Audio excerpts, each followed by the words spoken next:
So, what actually is truth?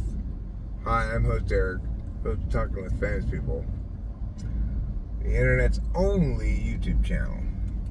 And truth is a status we assign to statements we think might be in dispute. And essentially, when we assert that something is true, we're saying, you shouldn't dispute this. We should operate under the assumption that if this is the antecedent of a conditional, that it's possible for the conditional to be invalid.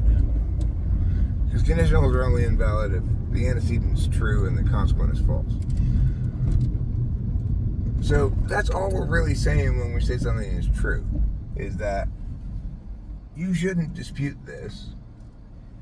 And also, I can use this argumentationally to do stuff. It's not a false premise. It enables me to make conditional statements that can be invalid if I use it as the antecedent. And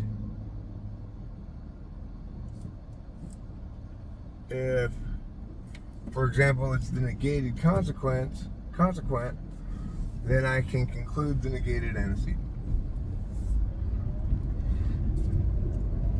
That's what you're saying. And basically you're saying this is true, right? If you agree with me, then I can do work with it, and I won't face the critique that all this work you've done is pointless because it's derived from a false premise, so even if it's valid, it's unsound. I won't face that from the person I'm engaging, provided we have agreement about the truth of this statement, which is to say, its usability to do things that are meaningful. We don't have a Merry Christmas if everybody were to, when doing work by talking, as to say, when explaining something or arguing something, as opposed to just talking about how much you like that movie or something.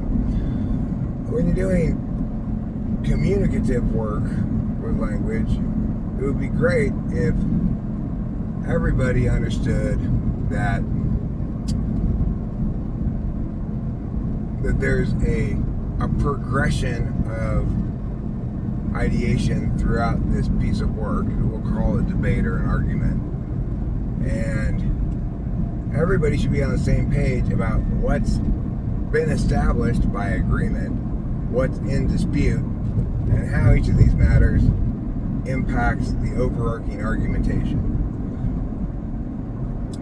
Ideally, both parties would always be aware of their frame and be able to state it explicitly, even if they are operating under an implicit frame most of the time. If called upon, ideally they'd be able to explain, they'd be able to state their frame. So the whole field of philosophy called epistemology, which is about how we know things, the difference between knowledge and belief, etc., is rendered completely extraneous when you recognize that knowing is a way of paying attention. It's distinct from deliberation in that it's instantaneous as opposed to taking some amount of time to figure something out. So I know Columbus sailed the ocean blue in 1492 because I remember that little saying. I don't have to click on any folders and find the folder that information is in. It's instantaneous. I know that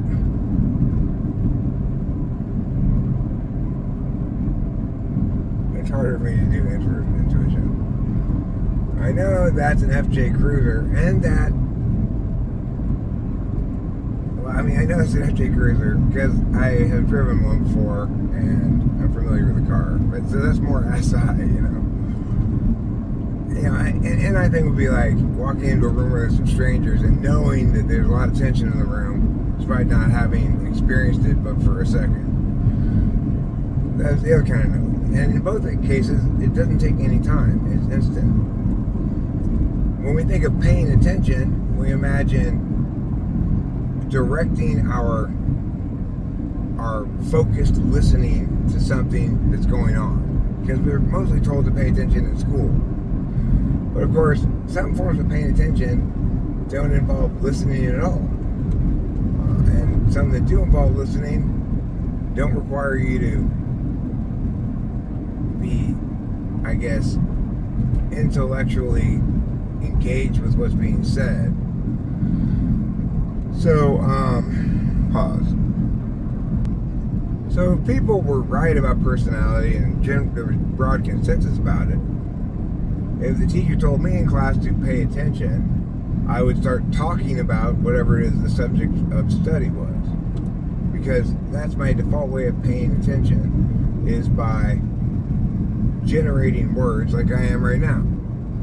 I am an action type, which means my primary mode of action is my primary mode of being, which is, say, generating ideas. You'll note, though, because I'm an action type, I can multitask with SE pretty well, with extroverted sensing. I'm driving, but that's not something I'm paying a lot of conscious attention to, just kind of on autopilot.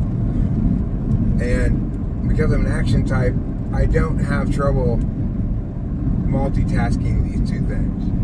If I were an INTP, I would almost certainly completely miss my exit or whatever if I were in the middle of talking about stuff. Because for them, extroverted sensing is in their blind spot. So they try not to drive at all generally, and they're not very good drivers, probably because they're lost in their head the whole time. So if, in fact, people understood that expressions of consciousness are expressions of attention, that we need a currency to collapse these things into, and that's time, amount of time paying attention in a certain way, but that we are defined by our first and second function. I'm an action deliberator. Accordingly, that impacts how I relate to other functions. For example, for me, introverted intuition is part of a creative process mostly, where I'm trying to figure out if I'm playing some random shit, recording it, and then listening for something that pops. And knowing in the moment, maybe as I'm playing it, like, okay, this is good, I gotta go back and listen to this. I see NI as partner to and facilitator of extroverted intuition as part of an action program. Whereas Rachel, who's an NI Dom, she sees extroverted intuition from a receiver's perspective, which is she wants to hear lots of different new ideas, and then she'll know which ones are good or correct. She gets frustrated a lot when she can't get something validated from external sources. Like, she gets very mad at ChatGPT for not being able to tell her seasonal color palette. And of course, she's an NI Dom, so the fact that seasonal color palette is bullshit is not something I ever say to her, because I want her to be her, not me. Regardless, it's like asking ChatGPT, if I'm really a Virgo, then why am I like this? The answer is because horoscopes are bullshit. Astrology is bullshit. That's the answer. There's no other answer. Anyhow, I don't even know what this video was about, but I guess it was about, well, it started off with, so what do we do with those people who don't pay attention naturally with introverted thinking, extroverted thinking, and intuition, maybe? What do we do with such people? Because correctly, but unfortunately, in America anyway, everybody understands that they have the right to hold and voice divergent opinions about things. And that's true and great. However, there's also an unfortunate lie that has been spread around America that somehow opinions are like assholes. Everybody has one. Or all opinions are equal. That there's nothing inherently wrong with those people from a foreign country doing this fucked up shit. That's part of their culture. There's all that shit going around. So, it's natural that people both believe themselves capable of, entitled to, and empowered to do well discourse about shit that they don't know anything about. And nobody has informed the American public via the schooling system about the most important things. Like, everybody's using language before anybody has any idea what they're doing with it. And the schools don't know, that includes the teachers, they don't have any idea what they're doing with language, or what it can do, or what it should do, when and how, So, you got all these people talking all their life about various things, and being validated and having random opinions that you justify somehow in some paper. It's understandable when they come around and they want to argue with me about whatever, let's say evolution. Argument I've had a million times. In every instance, it plays out the same way. The person who's in favor of evolution as an explanation of speciation cannot answer any of my questions, cannot explain anything, and then tries to provide some begging the question kind of a physical evidence, like a ring species. That which is, of course, we just as with every other species, we don't know how they came about. The fact that they appear to be distinct in this genetic ring of some kind doesn't establish anything at all, is not an answer to my critique of evolution whatsoever. But people don't have any idea what evolution should do if it wants to be right. People don't have any idea what they should do if they want to believe in something. Like, I prefer to affirm things that can't be negated very easily. In other words, I prefer to affirm the truth. And while truth is a status that we afford statements, conceptually it refers to things that are correct and defensible. And you might say, well, how do you know if it's correct? It's defensible. That's how it wins the argument. Things that win the argument are true. And you can say that some reality of truth exists outside of any particular statement, because every particular statement has a rhetorical slope. The less true it is, the harder it is to defend. You might try to pin down truth by saying it's that for which there's the most evidence, but that's not necessarily the case at all. So I'm correct about cognitive functions, I speak the truth about them, and I've got plenty of empirical evidence consistent with what I'm saying, but there's no smoking gun kind of evidence, partially at least because I am not doing the work as research and compiling evidence properly and stuff like that. I'm doing the work as work to type somebody, and it's a pretty fun job, really. I don't get a lot of work, but when I do, it's nice. And a lot of times I have a lot of fun and find them interesting to do the typing sessions. If you would like to get a typing session, there's a link below for how to do that. It costs $100. It's a bargain if you ask me. It's a hell of a bargain, because you get a full hour of my full attention. I feel like I did actually shortchange Fly Guy a few minutes. I just knew what he was. There was no further reason to continue typing. He was definitely an INTJ, and I determined that by 40 minutes. But that's a rare exception. Normally, everybody gets at least a full hour of my undivided attention trying to figure them out, you know? And because I'm an action deliberator and my action type is language, I am not prone to using my intuition to tell you what type you are.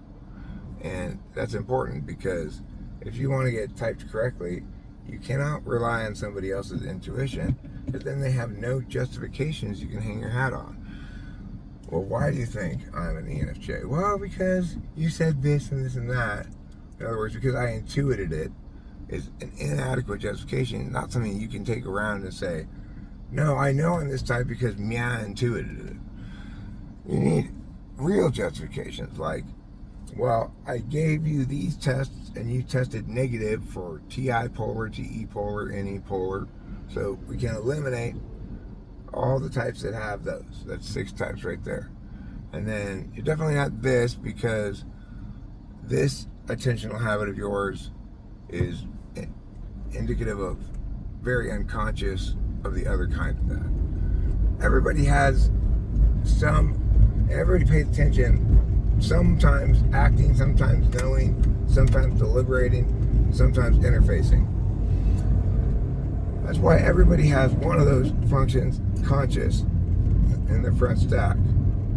But it's also the case that a person is defined by the first and second functions. So that even though I have the capacity to know with my experience consciously, I'm much more likely to ideate out new words that I've never said before, new variations on the same idea maybe, or new explanations of the same idea. Even though I've made a million of these videos, I'm not a knower. I don't know in my head, oh, I've got this video made, that video made, and all this content I could use.